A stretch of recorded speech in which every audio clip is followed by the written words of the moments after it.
네, 이제 다음 이제 풀어볼 내용은 이제 7번입니다. 224페이지 하단에 있고요.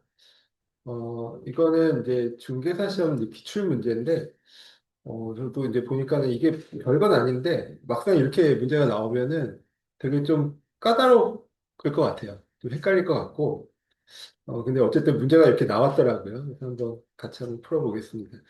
일단 면적이 1200제곱미터인 거래사례 토지가 6억 원에 이제 매매가 됐어요. 뭐 언제 뭐 매매가 됐다 뭐 이런 거는 이제 중요한 것은 아니고 여기서 이제 사전 보정 값을 얼마로 할 것인지를만 딱 물어봤더라고요. 그래서 이제 뭐 언제 매매됐다 이런 건 중요한 것이 아닌데 어쨌든 이 땅이 6억 원에 팔렸습니다. 근데 거래 당시에 인근의 표준적인 획지의 정상 가격은 1제곱미터당 40만 원으로 조사가 되었어요. 그래서 이런 해당 거래 사례를 활용해서 대상 토지의 가치를 평가할 때 적용될 사정 보정치는 얼마인가를 구하시오. 얼마인지를 구하는 그런 문제입니다. 그러니까 우리가 이제 거래 사례 가격, 이제 거래 사례 비교법, 이제 우리 공식을 공부를 했었죠. 맨 처음에 거래 사례 가격을 앞에다 놓고 그 다음에 해야 될 것이 사정 보정. 을 반영을 해줘야 됩니다. 뭐 사정 보정치 해주고, 뭐 시점 수정해주고, 뭐 지역 요인, 개별 요인 비교해주고, 뭐 이렇게 쭉쭉 하잖아요. 그 중에서 뭐 다른 건 다 필요 없고, 이제 사정 보정치를 즉 이 거래 사례가 거래됐을 때 정상적으로 거래된 게 아니다. 이걸 전제로 하는 거죠. 그래서 특수한 사정이 개입되는데 이거를 이제 보정, 즉 이 특수한 사정을 빼줘야 그래야 이제 평가 대상의 거래 사례 비교법으로 평가 대상의 가치를 평가할 때도 적정한 정상 가격을 도출할 수가 있겠죠. 그래서 이제 사정 보정을 빼주는데 그걸 얼마를 적용해야 되는지를 구하시오. 이런 문제예요. 그래서 이제 생각보다는 좀 까다롭긴 합니다. 근데 이제 요렇게 이제 한 두 가지 방법 정도로 차례차례 한번 보시면 또 풀 수는 있어요. 먼저 이제 사례 토지가 1제곱미터당 50만 원에 거래가 된 거죠. 즉 1200제곱미터가 6억 원에 매매가 됐기 때문에 사례는 지금 제곱미터는 50만 원에 매매가 됐는데 주변에 보니까 당시에 정상적인 가격으로는 제곱미터당 40만 원에 팔리는 것이 정상적인 가격이다라는 그런 뜻이에요. 그러면은 이 얘기는 지금 이 6억 원이라는 거래사 가격이 비싸게 팔렸다는 뜻이잖아요. 그러니까 이걸 사정 보정을 해준다라면 비싸게 팔린 것은 싸게 낮춰줘야 됩니다. 그쵸? 그래서 우리가 지금 평가 대상의 가치를 평가하는데 거래 사례를 6억짜리를 가져오는데 이게 비싸게 팔렸다. 그러면 사정 보정을 통해서 이 비싸게 팔린 것을 낮춰줘야 되는 거죠. 그러니까 얼마만큼 낮춰주냐. 이거를 이제 묻는 것인데 그건 뭐 그냥 아주 간단하게 생각을 한다라면 50만 원 분의 40만 원을 곱해주면 됩니다. 왜냐하면 이 사내 토지는 50만 원에 팔렸고 정상적인 적정한 가격은 제곱미터당 40만 원이기 때문에 이 6억 원에 팔린 것을 50만 원 분의 40만 원, 즉 0.8을 곱해주면 그게 낮아지잖아요. 그러니까 이런 식으로 사정 보정을 해준다. 뭐 이런 뜻이에요. 그래서 이게 사실 가장 간단하고 쉽게 그냥 푼다라면 딱 50분의 40을 곱한다. 그래서 0.8이 사정 보정치다. 이렇게 이제 구해서 답을 이제 찍을 수가 있어요. 그러니까 문제 뭐 0.6, 0.8, 1.0, 뭐 1.2 뭐 이런 식으로 쭉 나오거든요. 그럼 그 중에서 0.8이 답이다. 이렇게 구할 수도 있고 조금 이제 어렵게 푼다라면은 솔루션 2번처럼 푸는 거죠. 파레토지의 거래 가격이 6억 원인데 1200제곱미터가 6억 원에 팔렸으니까 1제곱미터당 50만 원에 거래가 된 것이고 이거를 좀 어려운 표현으로 사례토지 거래가액의 시장가치 대비율이라고 구할 수가 있습니다. 그러니까 사례토지는 시장가치 40만 원에 비해서 50만 원에 팔린 것이니까 125%에 팔린 거죠. 시장 적정 가격 대비해서 125%에 팔린 것이고 그래서 시장가치 대비율이 1.25예요. 그래서 사정 보정치는 우리가 그 거래사를 비교할 때 분수 이제 계산을 할 때 항상 말씀드렸던 것이 거래 사례 에 관한 것이 이제 분모 아래에 깔리고 그 평가 대상의 정상적인 평가 대상 가격 구할 때 들어가는 것이 위로 올라간다. 그러면은 이 얘기는 거래 사례가 25%더 비싸게 팔렸다는 얘기잖아요. 그러니까 이게 사정보정치를 구할 때는 125분의 100을 이제 해주면 됩니다. 이게 0.8이거든요. 근데 사실 이제 솔루션 2번처럼 이게 그 우리 중개사 시험 기출문제집에 나오는 풀이 방식이에요. 근데 사실 이렇게 해서 이제 구하는 게 제가 생각하기엔 쉽진 않을 것 같고 이렇게까지 이제 단계별로 생각해서 구하는 게 쉽지는 않을 것 같고, 사실은 이제 솔루션 1처럼 그냥 50만 원에 팔렸는, 50만 원에 팔렸는데 주변 시세가 40만 원이다 하면은 5분의 4, 즉 0.8을 곱해서 지금 거래된 가격을 낮춰주는 식으로 사정보정치를 이제 적용을 한다라고 이해를 하시는 게 훨씬 또 쉽지 않나, 이해가 쉽지 않나, 이렇게 생각을 합니다. 네. 이거는 이제 기출문제, 중개사 기출문제에 있어서 그냥 한번 소개를 드려본 것이고요. 네. 그냥 참고로만 한번 보시면 좋을 것 같습니다. 그다음에 8번 보시면요. 이번에는 이제 대상부동산이 지역 요인 비교치를 구하라. 뭐 이런 문제입니다. 대상부동산이 속한 지역과 사례부동산이 속한 지역에 대해 다음에 자료가 있는데 이걸 활용을 해서 지역 요인 비교치를 구하라. 그러니까 지역 요인 비교치를 구하라는 뜻은 우리가 거래사례 비교법을 통해서 부동산의 가치를 평가할 때 뭐 사정 보정을 하고 그다음에 뭐 시점 수정을 하고 그리고 지역 요인 비교하고 개별 요인 비교하고 이렇게 순서대로 하잖아요. 이제 그 중에서 이제 지역 요인 비교치에 들어가는 값이 얼마인지를 구하라. 뭐 이런 뜻이거든요. 그래서 이제 비교 항목으로 이제 격차 내역 이렇게 나옵니다. 격차 내역이라는 것은 어 거래 사례 거래 사례가 100으로 봤을 때 평가 대상 부동산과 관련된 내용은 이제 마이너스 2다라는 것은 98이라는 뜻이고요. 플러스 1이라는 것은 101이라는 뜻이고 뭐 플러스 4라는 것은 104라는 뜻이고 이런 의미예요. 그러니까는 사례 부동산 대비해서 평가하고자 하는 평가 대상 부동산이 얼마만큼 우월하냐 또는 열세냐 뭐 이런 것들을 이제 나타내는 숫자입니다. 여기 그 설명이 나와 있죠. 그래서 격차 내역은 사례 부동산에 속한 지역을 100으로 할 경우 이에 대한 대상 부동산에 속한 지역의 격차값을 나타냅니다. 그리고 이제 상승식이라고 나오는데 이 상승식이라는 게 여기서 나오는 곱하기 해주는 것들을 뜻해요. 어, 그래서 이제 이런 문제가 보통 이렇게 단독으로 이렇게 지역 요인 비교치만 구하라. 뭐 이런 식으로는 잘 안 나오고 전체 문제가 쭉 나오면 거기서 이제 부동산의 가치를 거래사례 비교법의 방식을 통해서 부동산의 가치를 구하라. 이런 식으로 문제가 나오면 그 중에서 지역 요인 비교치나 뭐 개별 요인 비교치나 하는 것은 이런 방식으로 이제 그 값을 구해서 대입을 하시면 돼요. 그래서 계속 말씀드리지만 이거는 거래 사례에 관한 내용이 아래로 깔리고요. 평가 대상에 관한 내용이 위로 올라갑니다. 그러면 지금 거래 사례는 지금 다 정상적이다, 즉 100이다라고 보고 평가 대상이 마이너스 2, 플러스 1, 마이너스 2, 0, 플러스 4 이렇게 각각 나뉘잖아요. 그럼 이거 어떻게 구하냐면 가로 조건에 관한 것은 100분의 98이고요. 마이너스 2니까. 접근 조건에 관한 것은 100분의 101이고 환경 조건은 100분의 98. 행정적 조건은 0이라는 것은 똑같다는 뜻이죠. 그러니까 100분의 100이고, 기타 조건은 평가 대상이 그 사례보다, 거래 사례보다 훨씬 더 좋은 거예요. 그러면은 100분의 104가 되겠죠. 그래서 이런 식으로 이거를 다 일일이 곱해준다. 더하는 것이 아니라 곱한다. 이런 게 상승식의 개념입니다. 그래서 이런 것들을 다 곱해주면, 뭐, 우리가 대충 계산해 보면 1.0088 뭐 이런 식으로 나옵니다.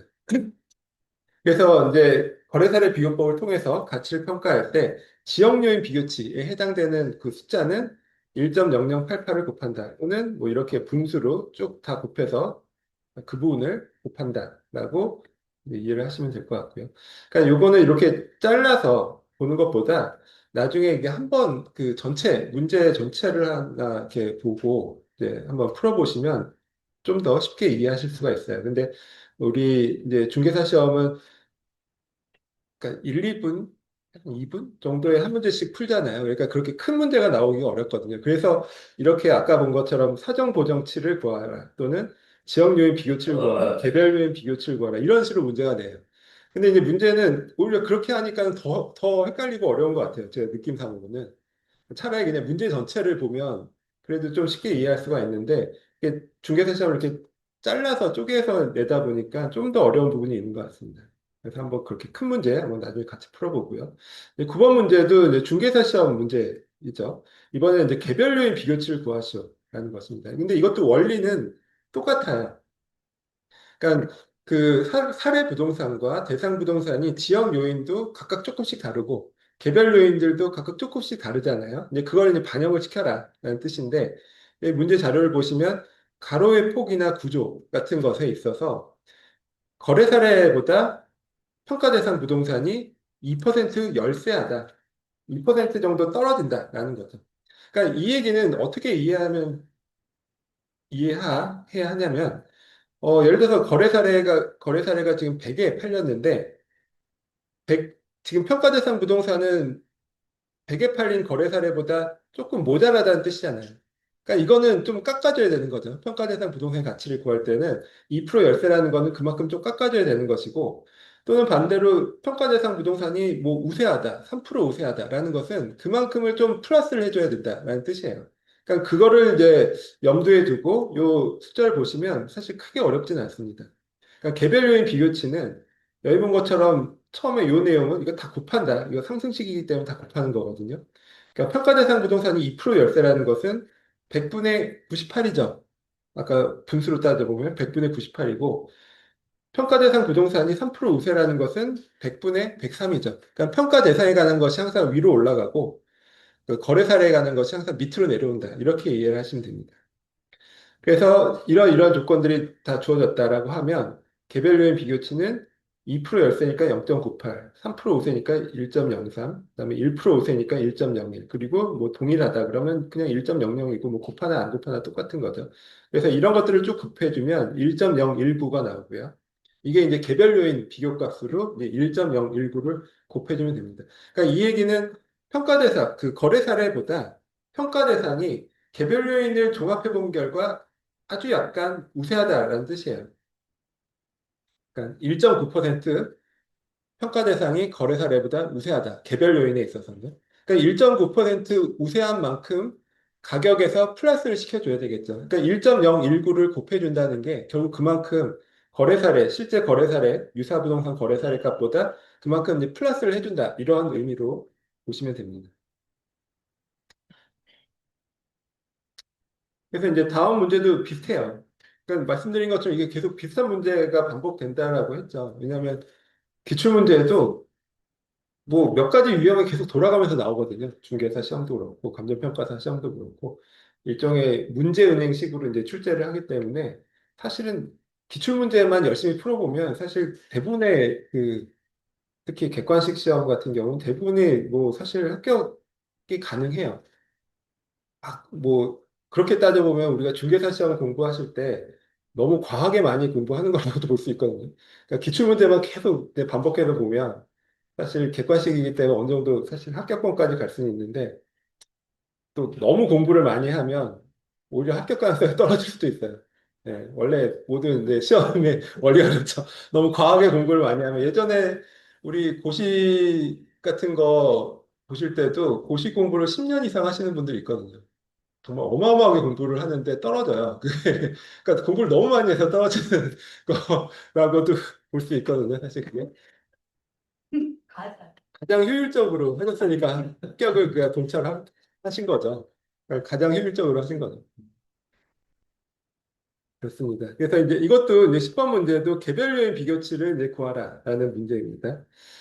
그래서 이거는 조금 약간 유형이 다른데 이 문제는 이제 대상 토지의 전체 면적 중 80%는 평지고 나머지는 이제 급경사지다. 이렇게 이제 자료가 나와 있고요. 그리고 급경사지 부분은 인근 표준액지 대비해서 60%의 감가 요인이 있고 평지 부분은 감가 요인이 없다. 이렇게 되어 있습니다. 그러니까 이 내용은 우리가 이제 거래 사례, 지금 위에 거는 거래 사례, 유사한 부동산 거래 사례를 하나 놓고 그 거래 사례 토지와 그 평가 대상 토지, 부동산의 이제 개별 요인이나 지역 요인을 비교하는 그런 개념이었거든요. 근데 이제 이거는 이제 이게 문제가 전체적으로 생각돼서 요 부분만 잘라서 출제가 되니까 좀 그렇긴 한데 이거는 이제 공시지가 기준법이라고 해서 그 부동산 그 인근 지역의 표준지를, 그러니까 표준지라는 것은 정상적인 가격이죠. 우리가 표준지 공시지가를 매년 1월 1일 기준으로 발표를 하잖아요. 그러니까 그거를 대비해서 평가 대상 토지의 이제 가치를 비교해서 평가를 할 수가 있습니다. 그걸 공시지가 기준법이라고 하죠. 근데 그거를 전제로 하는 것이라고 생각하시면 돼요. 근데 이제 공시지가 기준법이라 하더라도 개별 요인 비교는 필요하거든요. 왜냐하면 표준지의 개별 요인과 내가 지금 평가하고자 하는 대상 토지의 개별 요인은 다르기 때문에 그 차이만큼을 반영을 해줘야 되는 거죠. 근데 이 대상 토지는 그러니까 우리가 일반적으로 평지가 표준적인 획지겠죠. 평지가 정상적인 가격인데 거기에 뭐 급경사지라든지 이런 것들은 그만큼 개별 요인에 있어서 감가가 될 겁니다. 그러니까는 지금 이 얘기는 우리가 평가하고자 하는 토지가 뭐 예를 들어 100평이 있는데 그 중에서 80평은 정상적인 평지예요. 근데 20평이 급경사지라는 거죠. 그럼 분명히 20평 부분만큼이 그 개별 요인으로 감가가 돼야 됩니다. 그럼 그걸 얼마만큼 감가를 해줄 것인지에 대한 내용입니다. 그래서 우리가 이제 감정평가 이렇게 하는 분들은 이게 표가 있어요. 그러니까 급경사지라든지 뭐 이런 것들에 따라서 몇 퍼센트 점수별로 몇 점 감가할 것인지 이런 것들 표가 있어서 그런 거에 따라서 이제 감가를 하죠. 이거를 내 맘대로 감가를 하면 안 되잖아요. 내가 급경사지는 난 마음에 안 드니까는 뭐 80% 감가하겠다. 이렇게 마음대로 하면 안 되기 때문에 다 그 공식적인 그 공식들이 있습니다. 그래서 이제 그걸 반영해서 감가를 하는 거죠. 그래서 이제 급경사지 부분은 인근 표준액지 대비 60%의 감가 요인이 있습니다. 그리고 평지부는 감가 요인이 없다. 평지는 당연히 정상적인 가치니까 감가 요인이 없고 그 급경사지 부분만 60% 감가된다. 그러니까 60%가 까이고 40% 정도 인근 뭐 표준적인 획지 대비해서 급경사지는 한 40% 정도의 가치다. 이렇게 우리가 본다라는 것입니다. 그러면은 이 땅 개별로인 비교치가 얼마냐? 그러니까 이 땅이 전체가 급경사지다라고 하면 당연히 그냥 60% 감가 전체에 반영하면 될 거예요. 근데 여기 보면은 80%는 평지고 20%가 급경사지잖아요. 그럼 이럴 경우에는 어떻게 하냐면 이렇게 일종의 가중평균을 하는 거죠. 그래서 0.8, 즉 80%는 그냥 평지이기 때문에 감가 요인이 없고 그래서 그대로 뭐 점수로 따지면 100점 만점이죠. 그러니까 1.0. 그러니까 80%는 1.0, 100점 만점이고 근데 20%가 60% 감가되잖아요. 그러니까 20%는 1-60% 감가하니까 0.4가 남죠. 40%. 그러니까 0.2는 곱하기 0.4고 0.8은 1.0을 곱해주면 그리고 양자를 더해주면 0.88이 됩니다. 그러니까 이 땅은 인근의 표준적인 그냥 전체 평지인 땅에 비해서 전체 평지인 땅이 100점이다라고 하면 이 땅은 88점짜리 땅이다. 이런 뜻이에요. 그래서 이제 그런 식으로 이제 거래사례 비교법이나 공시지가 기준법에 따라서 이제 가치를 평가할 때 그런 식으로 개별 요인, 이런 식으로 개별 요인을 비교를 해서 이제 비교치를 산정할 수도 있습니다. 그래서 0.8 곱하기 1.0 더하기 0.2 곱하기 1-0.6 이렇게 해서 0.88이 이 문제에서 이제 답이 되는 것이고. 그리고 이제 다음에 자료를 활용하여 거래사례 비교법에 따라 대상 토지의 비중 가격을 구하시오. 그러니까 대상 토지, 어떤 땅의 가치를 평가하는데 이걸 유사한 사례 토지가 얼마에 사고 팔렸는지를 가져다가 이 땅 가치를 평가하라. 뭐 이런 뜻이에요. 그래서 자료 보시면 대상 토지는 사례 토지에 비해서 개별 요인이 15% 우세합니다. 그러니까 이거는 아까 우리가 뭐 개별 요인도 뭐 가로 조건, 무슨 조건, 획지 조건 뭐 이렇게 여러 가지 있었잖아요. 근데 그런 것들을 다 곱해서 구하는 방식으로도 나올 수 있지만 이거는 굉장히 심플하게 나온 거죠. 그러니까 이런 것들을 다 종합적으로 고려했을 때 평가 대상 토지가 거래사의 토지에 비해서 개별 요인이 15% 우세하다라고 이제 도출이 됐습니다. 그 다음에 대상 토지의 면적은 1050제곱미터이고 사례 토지 면적은 1200제곱미터입니다. 그리고 사례 토지는 기준 시점 2년 전에 4억 5천만 원에 거래가 되었어요. 그리고 연간 집가 상승률은 3%이고 다른 조건은 대상 토지와 사례 토지가 같다, 동일하다라고 되어 있습니다. 그리고 비중 가격을 뭐 이렇게 구한다라고 되어 있는데 이것도 역시 마찬가지예요. 우리가 아까 원가법에서 가치 평가할 때도 제일 먼저 해야 될 게 뭐 제조자 원가에서 감가수정을 빼준다. 이런 식으로 이제 공식을 잘 암기를 하고 일단 공식을 적어놓고 그럼 제조도락가가 얼마인지, 감가수정이 얼마인지 이런 걸 대입해서 푸는 게 가장 모범적인 이제 풀이 방법이죠. 이것도 마찬가지입니다. 그러니까 거래사례 비교법에 따라서 부동산 가치를 평가할 때 비중 가격을 구할 때도 공식이 있었잖아요. 맨 먼저 나오는 것이 거래 사례 가격입니다. 그래서 우리가 거래사례 비교법에서 제일 먼저 첫 번째로 중요한 스텝은 거래사례를 잘 고르는 거예요. 그러니까 아무거나 골라서 여기다가 비교를 하면 당연히 제대로 된 그 정상적인 가치를 구할 수가 없겠죠. 그러니까 그때 우리가 여러 가지를 공부를 했습니다. 지역적으로도 뭐 동일수급권 범위 내에서 뭐 지역적으로 유사하고 개별적 요인도 유사하고 뭐 여러 가지들의 기준에 맞춰서 거래 사례 가격을 하나 구하고요.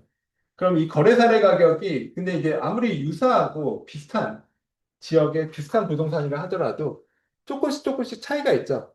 그러니까 이 거래 사례 가격을 보정을 해서 이제 최종 우리 평가하고자 하는 이 땅의 가치를 구한다. 이런 개념이거든요. 그럼 처음에 보정해야 될 것이 뭘까요? 지금 좀 전에 말씀드린 사정 보정입니다. 그러니까 거래 사례가 거래가 될 때 특수한 사정이 개입됐을 수 있잖아요. 그럼 그거를 보정을 해줘야 되겠죠. 왜냐하면 우리는 평가 대상 부동산의 일반적이고 정상적인 가치를 구하는 것이기 때문에 이런 특수한 사정들은 보정을 해줘야 됩니다. 그래서 아까 우리가 사정 보정치, 뭐 사정 보정값 구한 게 여기에 들어갈 숫자를 구하기 위해서 뭐 그렇게 이제 풀이를 해본 거죠. 그리고 그 다음에는 시점 수정이죠. 왜냐하면 거래 사례가 우리가 원래 거래 사례를 선택할 때 그 시점 수정의 가능성 뭐 이런 것도 판단 기준에 있었죠. 그래서 너무 오래된 뭐 10년 전, 뭐 5년 전 이런 거래 사례는 원칙적으로 하면 안 되고요.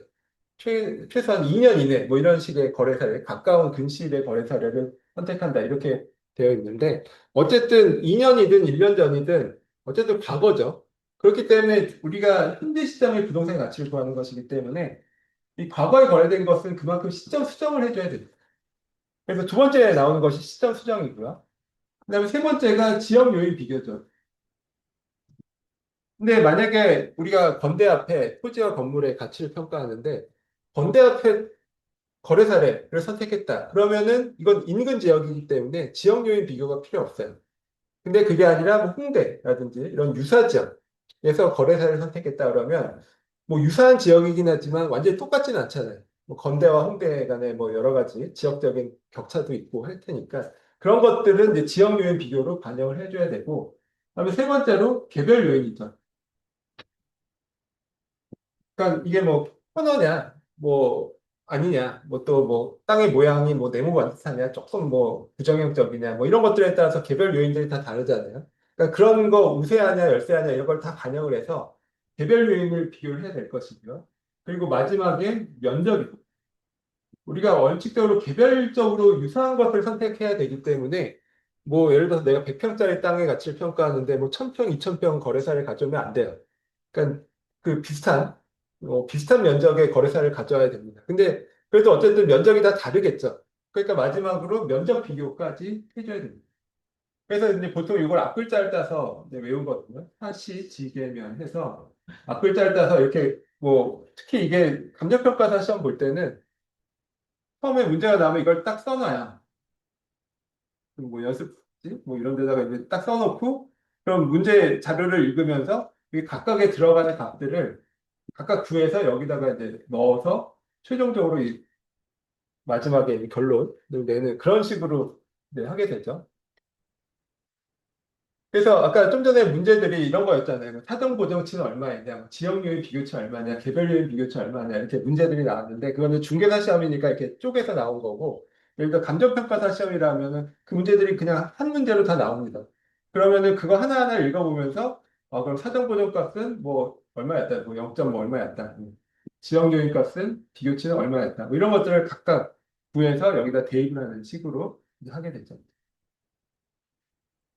그래서 이제 일단 이런 거래사례 비교법의 공식을 적어 놓고 이 문제에서 나온 자료를 읽어보면서 하나하나씩 넣어보면 되겠죠.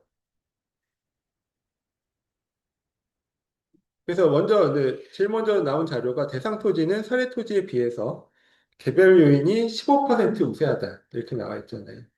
그러니까 개별 요인이 15% 우세하다는 것은 여기서 아까 개별 요인 비교치에서 그러니까 대상분의 그 사례분의 대상 항상 이제 사례가 밑에 깔리고 대상이 위로 올라간다 했어요.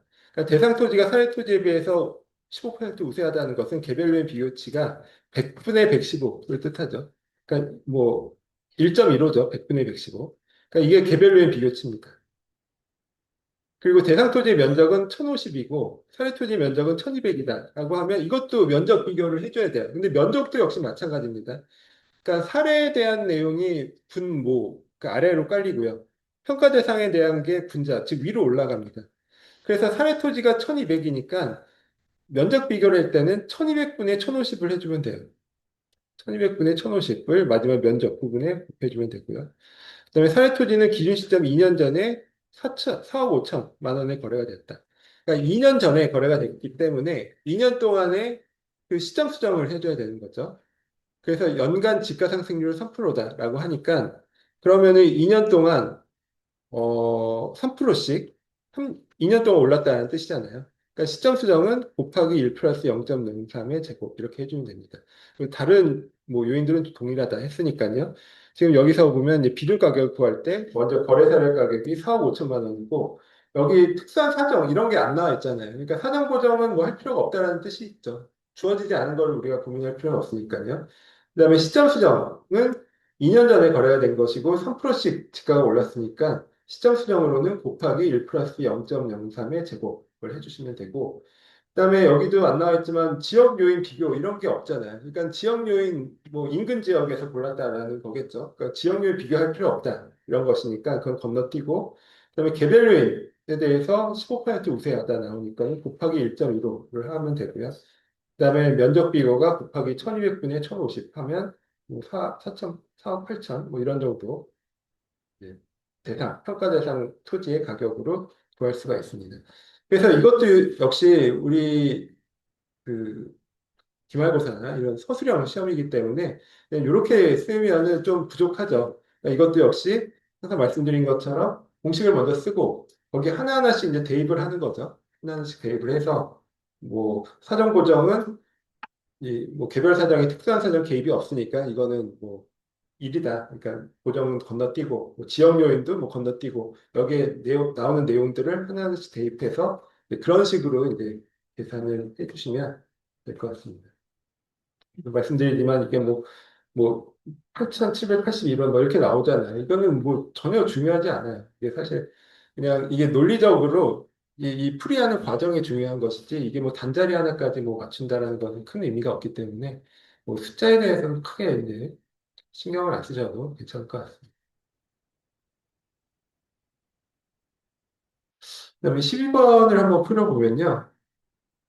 이거는 이제 중개사 시험에서는 좀 일반적인 문제 유형은 아닌 것 같아요.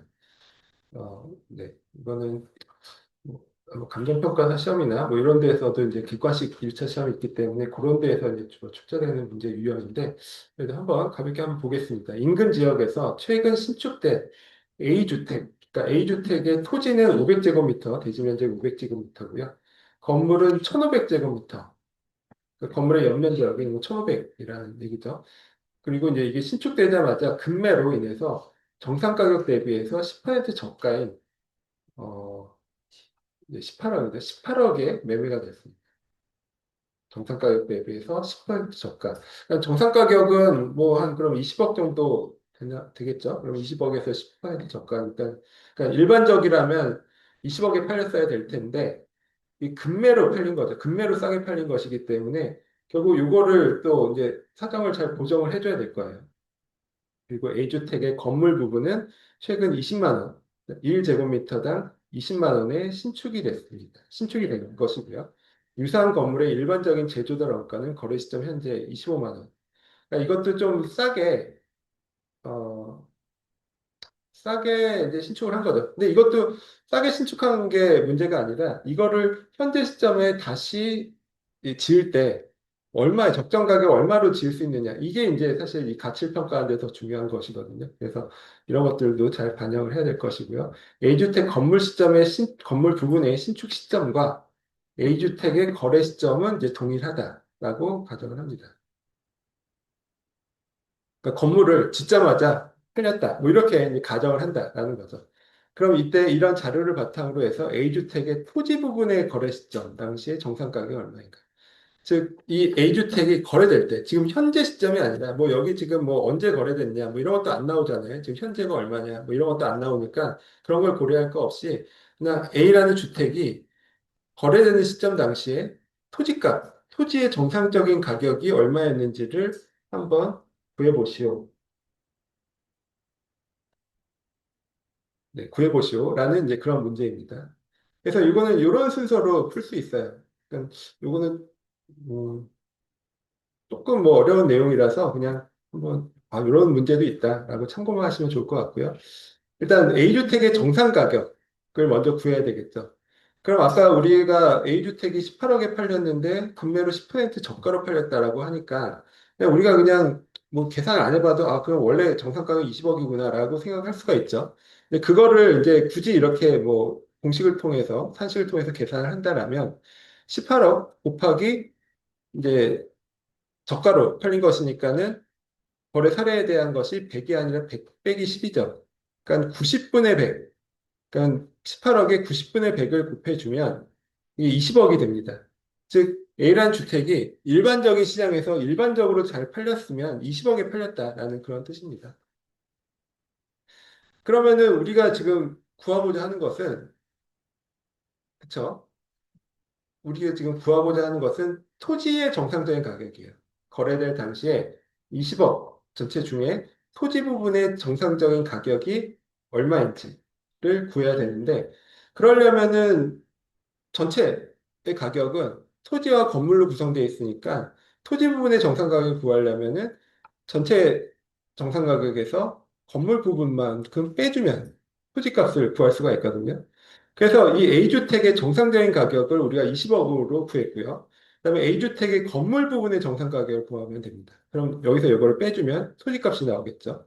그럼 건물 부분의 정상 가격은 그러니까 여기서 중요한 건 정상 가격이죠. 정상 가격이라는 것은 정상적으로 시장에서 사고 팔리는 그런 가격을 뜻합니다.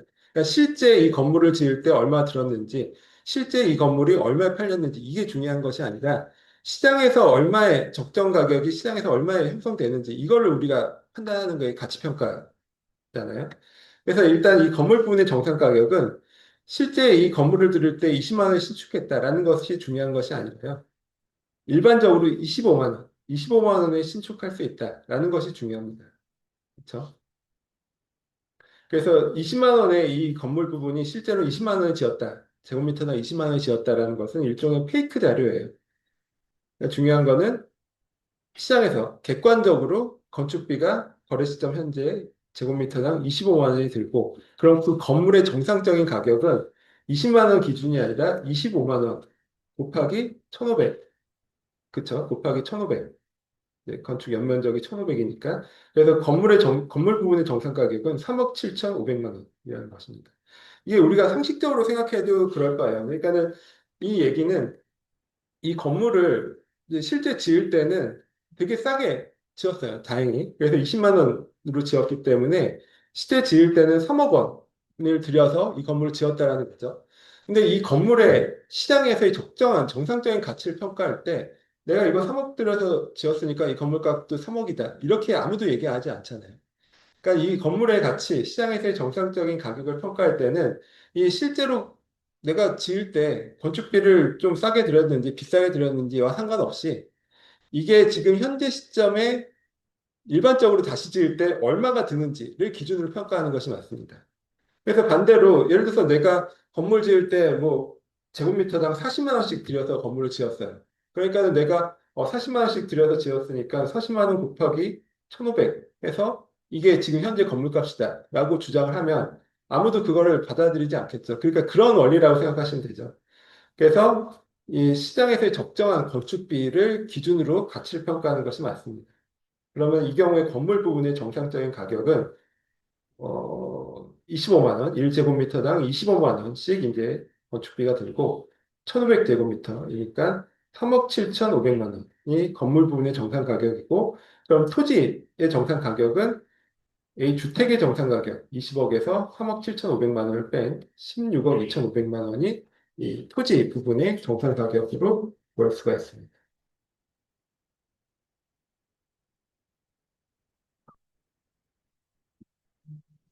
네.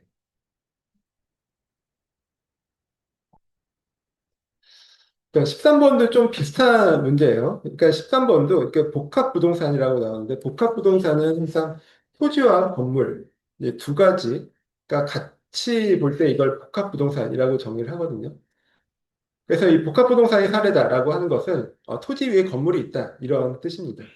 근데 이때 이제 배분법이라고 표현이 나오는데 이거는 이제 어떤 의미냐면요. 예를 들어서 보통은 대부분이 토지 위에 건물들이 있잖아요. 나대지인 경우보다 근데 도시 같은 경우는 토지 위에 건물이 같이 존재하는 것이 일반적인데 이 토지와 건물 전체 중에서 토지 값이 얼마인지, 건물 값이 얼마인지를 각각 따로 구해야 될 필요성이 있어요. 우리 12번 같은 경우에도 마찬가지죠. 이 토지 건물 전체가 있는 복합 부동산에서 토지값만 구하라 라는 것이 12번 문제였고, 13번 문제도 역시 마찬가지입니다. 토지 건물 전체 중에 토지값, 토지 단가가 얼마인지 구하라. 이런 문제거든요. 그럼 여기서 이 토지 단가를 구하려면 방법은 이거예요. 전체 토지 건물 전체 부동산의 정상적인 가격에서 건물값을 빼주면 토지 단가를 구할 수 있죠. 이걸 우리가 배분법, 공제 방식 이렇게 부릅니다. 근데 뭐 어려운 표현 넘어서 뭐 어려운 표현은 뭐 그냥 이렇게 보시고 그냥 우리가 요 계산에 대한 그 프로세스는 충분히 이해할 수가 있어요. 토지 건물 전체에서 토지값을 빼면 건물값이고 또는 토지 건물 전체에서 건물값을 빼면 토지값이잖아요. 네, 그렇게 이해를 하시면 됩니다. 그래서 토지 건물 일체, 즉 복합부동산의 거래가 2023년 3월 1일에 거래가 됐습니다. 그리고 토지 건물 일체의 거래 가격은 13억, 즉 2023년 3월 1일에 이 토지 건물 전체가 13억이죠. 맞나요? 네, 13억 원의 토지 건물 전체가 2023년 3월 1일에 팔렸습니다. 그리고 토지 면적은 400제곱미터고요. 건물의 연면적은 600제곱미터입니다. 그리고 건물의 사용 승인, 준공일은 97년 5월 1일이에요. 그리고 건물의 경제적 내용 연수는 50년. 그리고 건물의 최종 단가율은 그냥 제로, 0이다라고 이렇게 가정을 했습니다. 그리고 거래 시점 기준에 건물의 제조달 원가, 거래 시점이 2023년 3월 1일이 있잖아요. 거래 시점 기준 건물의 제조달 원가는 80만 원. 즉 2023년 3월 1일 기준으로 이 건물을 다시 지을 때 제곱미터당 80만 원 정도 들 거다라는 뜻입니다. 그리고 건물의 가격은 원가법으로 평가를 하고 정액법에 따라 감가 수정을 하며 만년 감가를 기준으로 한다라고 합니다. 만년 감가라는 거는 그 연수가 딱 그 많이 됐을 때, 그러니까 만년이라는 건 연수가 꽉 찼을 때 그 감가, 그러니까 정액법에 따라 1년 매년 감가가 되잖아요. 연수가 꽉 찼을 때 감가가 된다. 이런 뜻이에요. 이거는 이제 좀 이따가 이거 풀어볼 때 다시 한번 설명을 드리도록 할게요.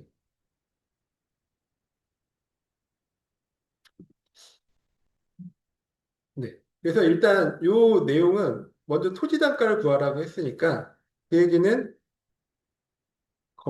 거래 시점에 그러니까 먼저 거래 시점의 전체 가격은 13억으로 지금 나와 있잖아요. 그러니까는 거래 시점에서의 건물 가격을 구해서 그걸 빼주면 토지 가격을 구할 수가 있습니다. 그럼 여기서 결국 핵심은 거래 시점의 건물의 가격을 구하는 것입니다. 거래 시점의 건물의 가격을 구하는 것이다. 그럼 거래 시점의 건물의 가격은 우리가 어떻게 구했었죠? 원가법으로 구하잖아요. 그럼 제조들 원가를 구하고 거기에 있는 감가 수정을 구해서 두 개를 빼주면 거래 시점에 건물 가격을 구할 수가 있습니다. 그럼 제조들 원가는 이제 거래 시점 기준 건물의 제조들 원가가 80만 원이다라고 아주 친절하게 나와 있죠. 그래서 우리가 고민할 거 없이 80만 원. 근데 이게 이제 연면적이 600이니까 80만 원 곱하기 600제곱미터가 이 건물을 2023년 3월 1일 기준으로 이 건물을 다시 지을 때 들어가는 비용입니다. 이게 제조들원가인 거죠. 근데 이 제조들원가에서 그 감가를 해줘야 되죠. 그러니까 경과였수만큼 감가 수정을 해야 되는데, 아까 정액법으로 감가를 한다고 했으니까 이것도 원칙으로는 매년의 감가액을 먼저 구하고요. 그 다음에 경과연수 곱해서 이제 감가 누계액을 구할 수가 있습니다. 그럼 먼저 이제 매년의 감가액은 어떻게 구했죠?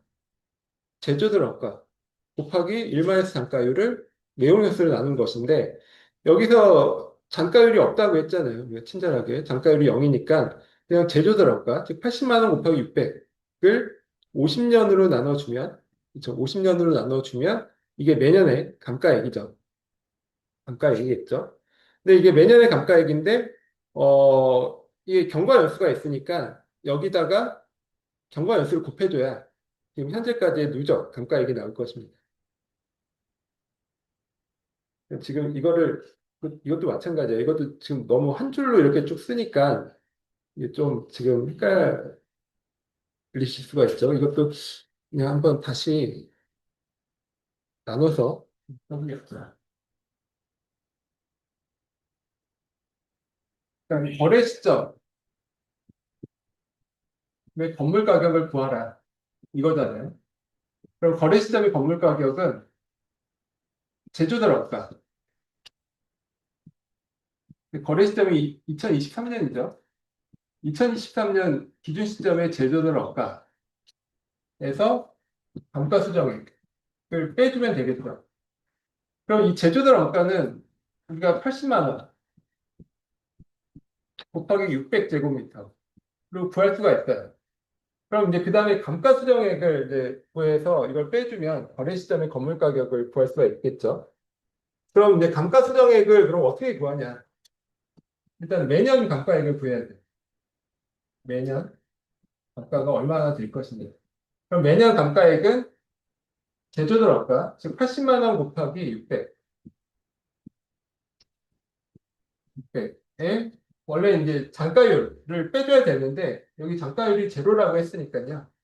그거 없이 그냥 80만 원 곱하기 600 제조들 원가를 50년으로 빼주면 50년으로 나눠주면 매년의 감가액을 구할 수가 있습니다. 그러면 이제 두 번째 감가 누계.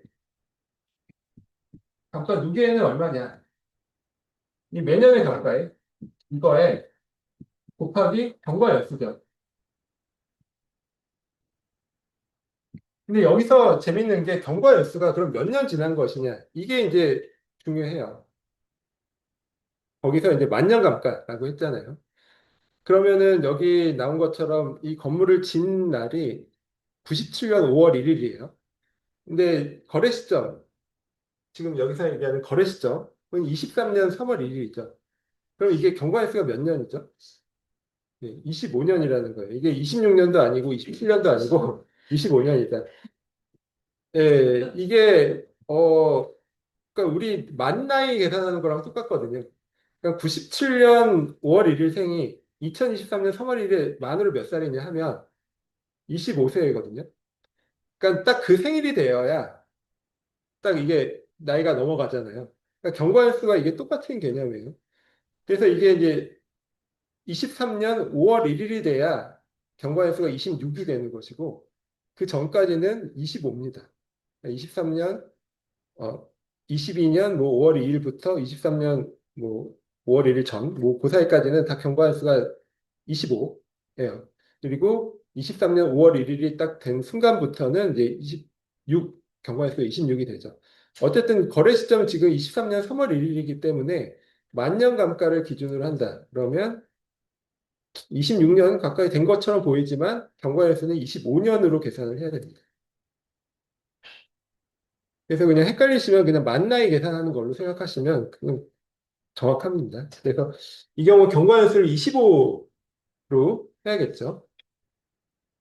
경과연수는 25. 만년 감가해서 25년을 대입하면 감가 누계액이 나오고 제조들 학과에서 지금 이렇게 구한 감가 누계액을 빼주면 거래 시점의 건물 가격을 구할 수가 있습니다.